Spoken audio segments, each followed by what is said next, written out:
ever been high as fuck? Hello, I'm Pliskett. This is Plisket's Content, and today is the first day of a series that will be running through the next, 20 days.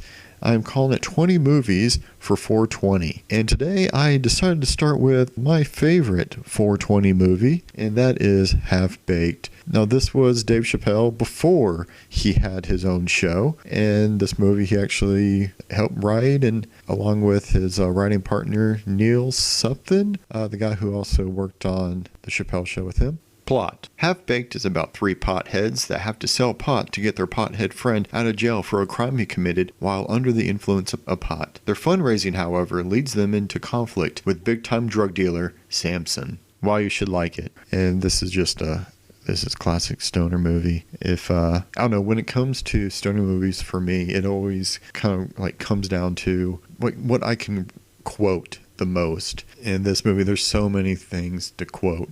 That one part where he's talking about, he needs some stuff. He's like, yeah, I want that one thing.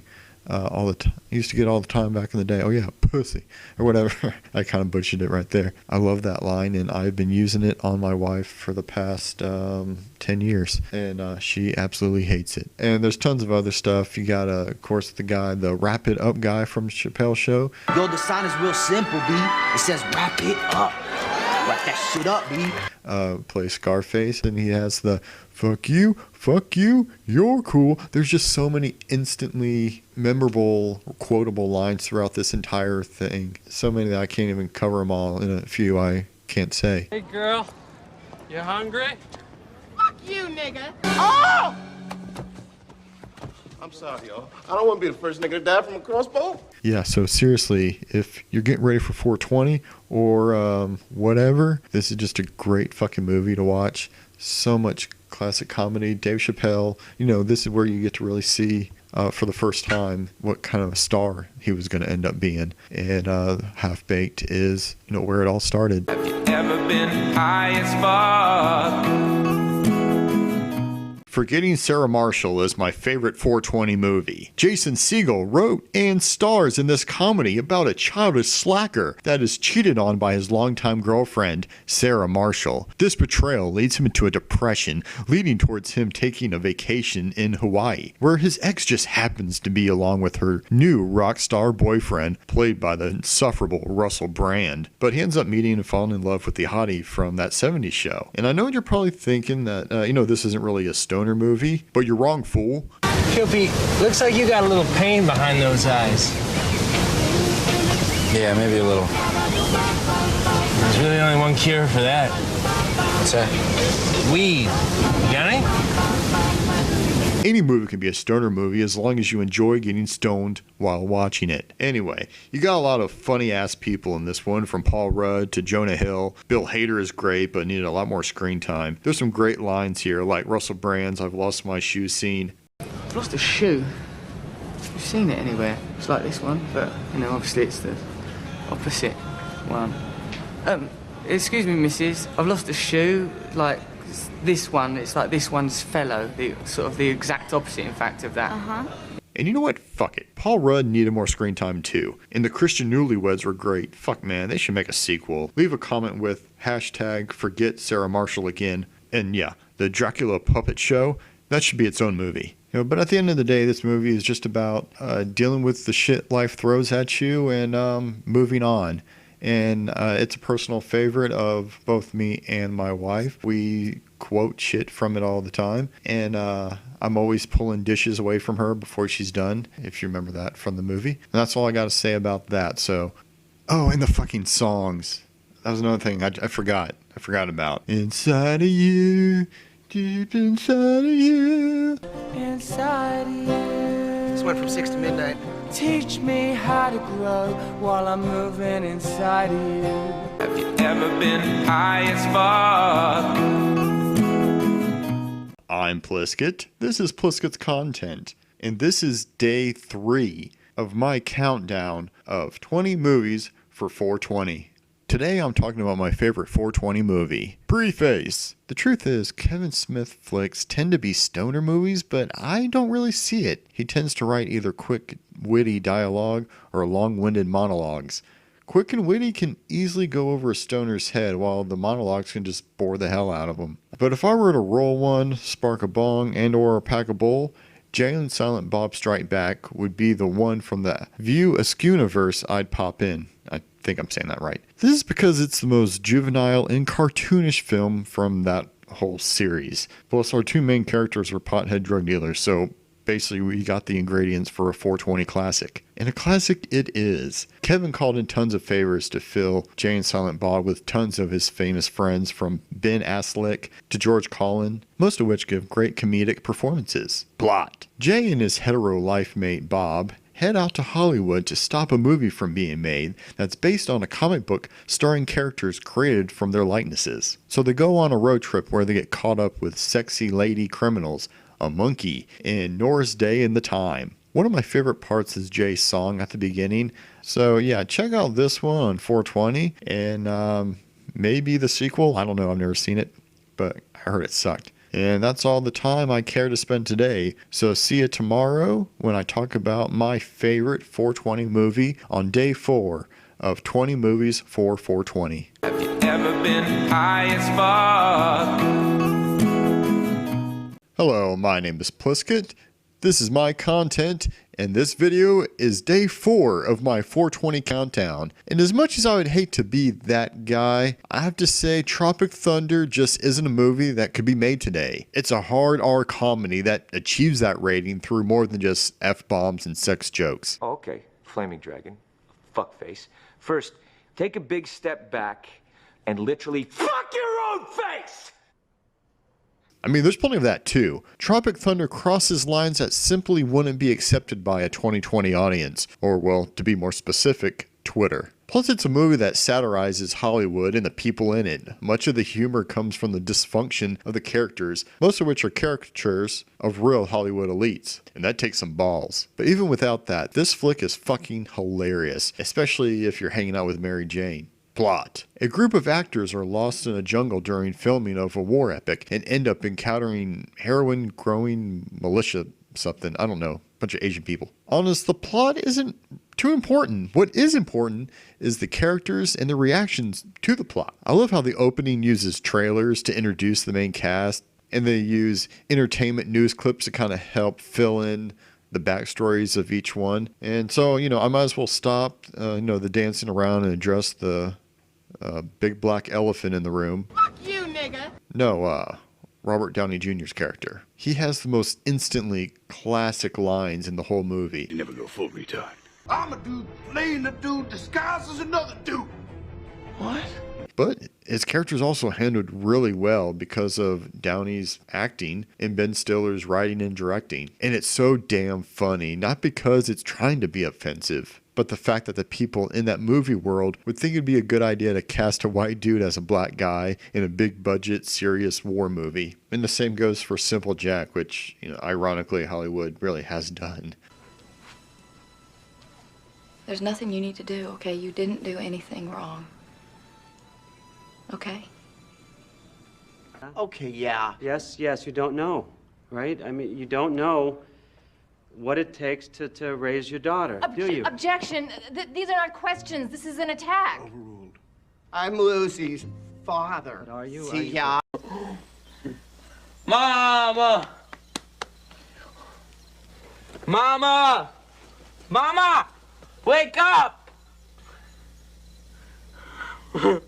You're hiding, huh? I know that. I'm just sorry I let this go on for so long. Please. Don't. And as I'm writing this, I was kind of wondering, what if a black actor would have been cast to play a white character that dyes his skin to look black for a role? I mean, could that be just as funny? Like, say, Will Smith painted himself white and then black so that he would look black again? I don't know if that makes any sense. Hollywood, make it happen. Oh yeah, Tom Cruise is fucking awesome, even if he isn't a cult. Auto shutdown cancelled. Hello everyone, this is Pliskett. This is my content, and today is day 5 of 20 movies for 420. And wow, let me open up my browser, and I am going to talk about the movie for today, Aqua Teen Hunger Force. And I realized as I was kind of watching this trailer that this kind of sums up how I feel about this movie. I don't remember any of this. Yes, that explains how I feel about this movie. It's weird. I put this on my list. I've watched this movie at least a few times, and I remember so little about what it's actually about, and that's kind of the point. It's not supposed to make sense. I mean, there's like so much like kind of like plot lines that start and then drop off, and then just weird shit happens. And kind of watching this, it reminded me of certain things, like when Carl's, I guess, on that machine. That works? No, or is that from the show? That's the thing. This movie is so much like the show that it's hard to, differentiate, whatever that word is, between the two. Yeah. Alright, I gotta turn it down. I should turn it down so I can talk. But like the main thing I remember from this is that there is like a part where there turned out there was a 4th Aqua Teen. If you've never seen the show, watch the show. Why are you watching this? I mean, you can't watch the Aqua Teen movie without having ever watched the show. You'll be completely lost, even though it rewrites half of its lore. Like, but the thing is, I don't remember like individual parts. Like, I remember very little. So I don't know why I'm even making a video about this. But I think that's sort of like in the spirit of this 420 countdown and the type of movies I'm picking. It's, it's the movies that you watch when you are enjoying 420. Have you ever been high as fuck? Hello, I am Pliskett. This is Pliskett's content, and today is day 6 of 20 movies for 420. And today, I'm actually going to give it a real try. Give a quick, decent review of my favorite 420 film, I Love You Man, by doing something I haven't done for the previous entries on my countdown. Watch the movie before actually writing this. Well, half the movie. The DVD crapped out, so I could really only watch half of it. This film I've watched plenty of times, stoned, as well as sober. Plot. Paul Rudd's Peter is a dude that just got engaged, and it suddenly becomes clear to him and his fiancée, played by Rashida Jones, that he has no guy friends to be his best man. After exhausting a colorful cast of men as potential hetero life mates, Pistol Pete meets Sydney, played by Jason Segel, a cougar-dating, axe-playing bro whose own group of friends had just started to lose touch as family and career slowly ate away at their hangout time. Basically, they were growing up. And Sydney was basically wanting a new best friend. And after some awkwardness, Peter learns to loosen up, and he gets his first true male friend in years. This is another one of my wife's favorites because she likes Paul Rudd, and well, because it's really funny. One of my favorite scenes is when Sydney not so subtly hints at a toast to the future Mr. and Mrs. that she should probably give his boy Pistol Pete more blowjobs. Give it back. Yeah?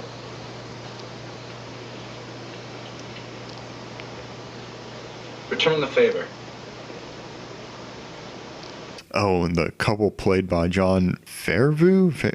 I don't know, guy from Iron Man, and that stone cold hottie, Jamie Presley, deserve their own spinoff. They're fucking great. Side note, if you like Jamie Presley, check out My Name is Earl.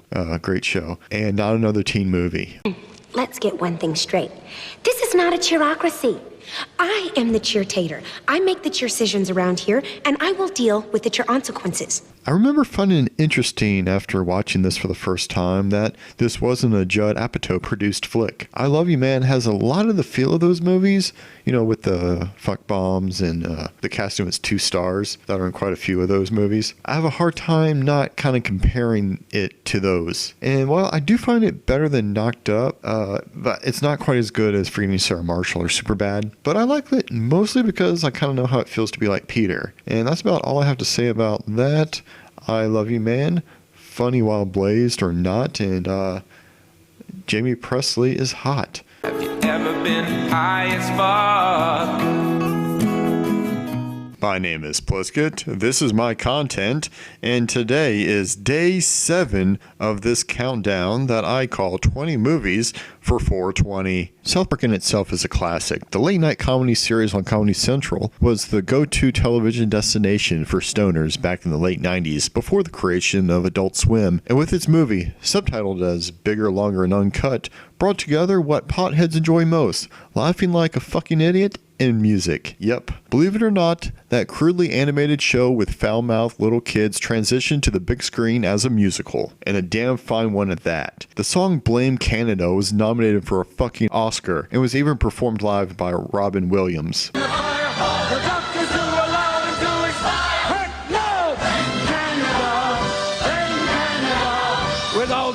Hullabaloo, and that bitch Anne Marie too. However, it lost to Phil Collins in his work on Disney's Tarzan. In South Park Bigger, Longer, and Uncut, the boys see a movie by Canadian comedy duo Terrence and Phillip entitled Asses Afire.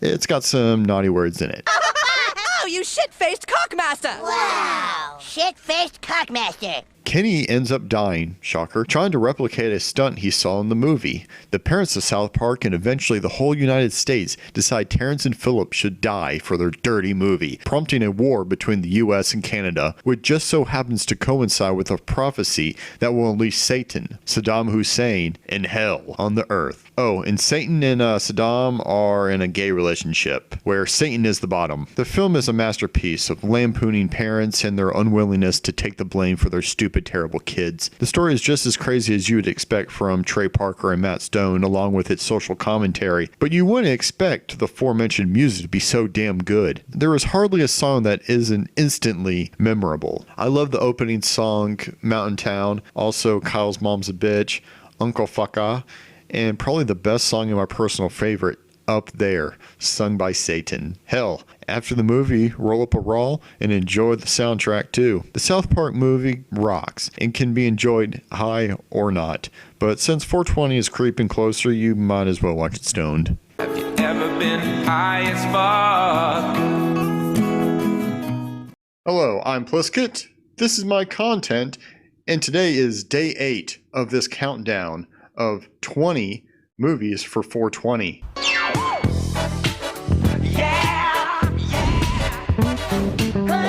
And today's movie is Superbad, starring Jonah Hill back when he was still fat, and Michael Cera back when he wasn't really fucking creepy looking.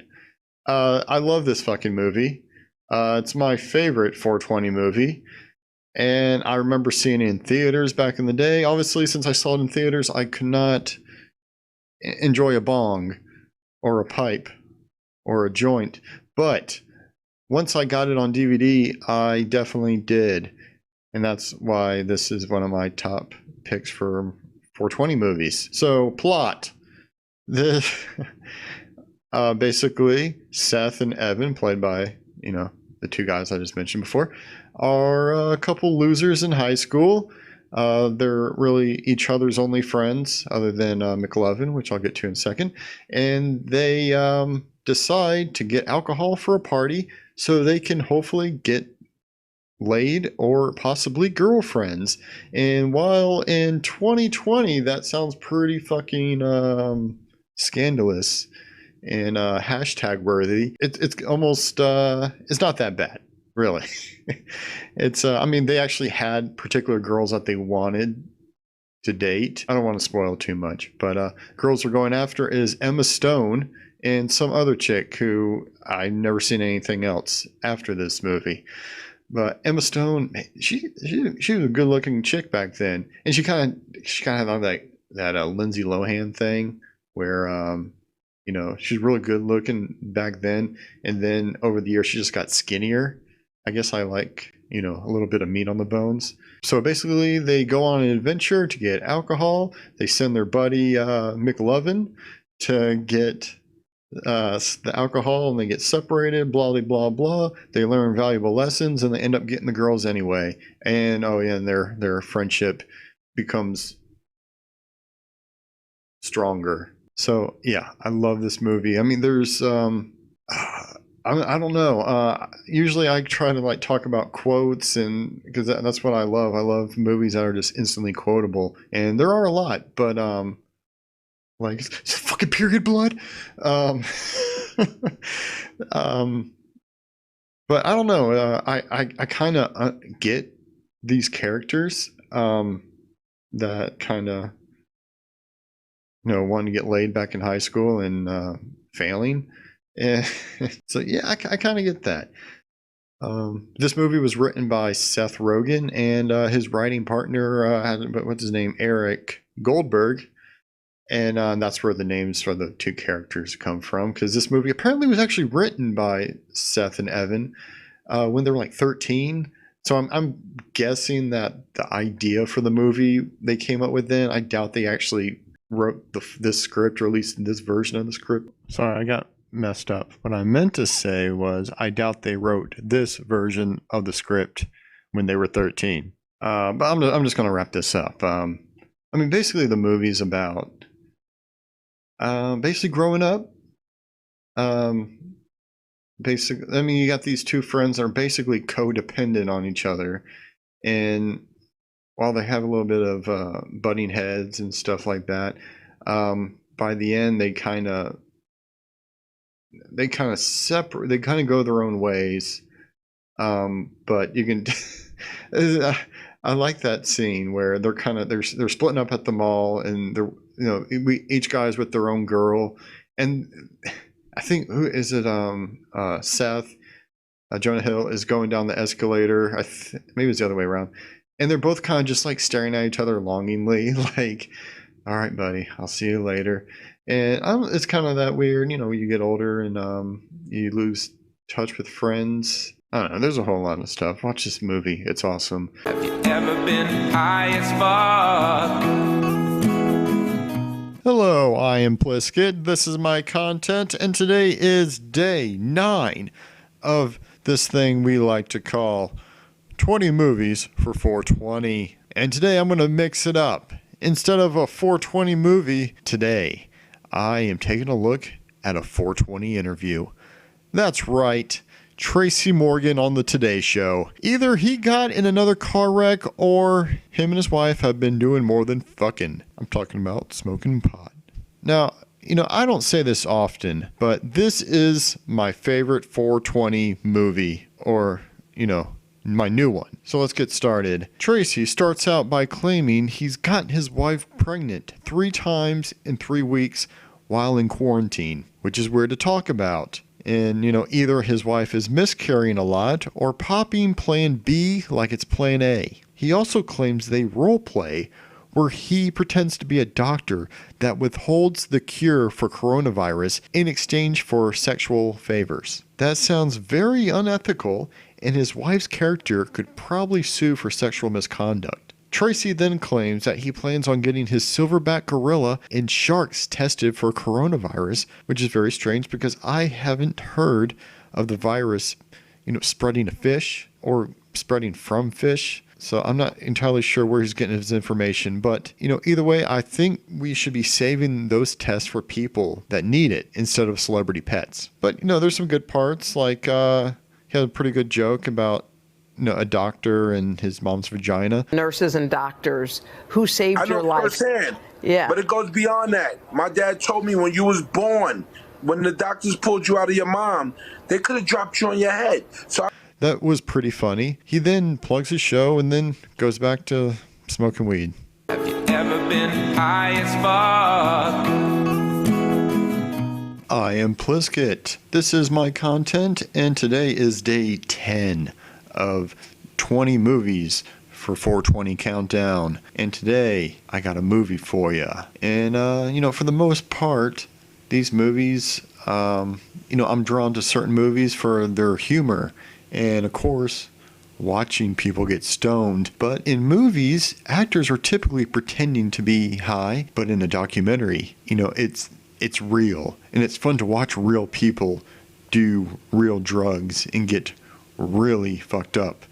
That's probably why I like Intervention. I still love you. I'm walking on sunshine. And also my pick for today's 420 movie, Super High Me. Doug Benson stars as himself in this parody of the Super Size Me documentary based on a joke that he made while stoned during a stand-up performance. It follows him as he takes a break from weed for 30 days, and then for another 30 days, he attempts to stay as blazed as possible for science. Sprinkled throughout the doc, we are giving the history and the current state of legal marijuana in California and other parts of the United States. Though, just know this was made like 10 years, 15 years ago. I don't know. But it's actually pretty interesting. But real talk, I don't really think Doug comes off in a really great light in this. He definitely seems to have some emotional baggage that the film tries to kind of gloss over. During his 30 days off of weed, he becomes kind of borderline depressed. Once he can start smoking again, his personality does a complete 180. I mean, while the documentary helps shed a light on just, how legal weed can be good for, medical conditions, it also shows that it can be psychologically addictive. But, either way, this is a great movie to watch while you're treating your glaucoma. Have you ever been high as far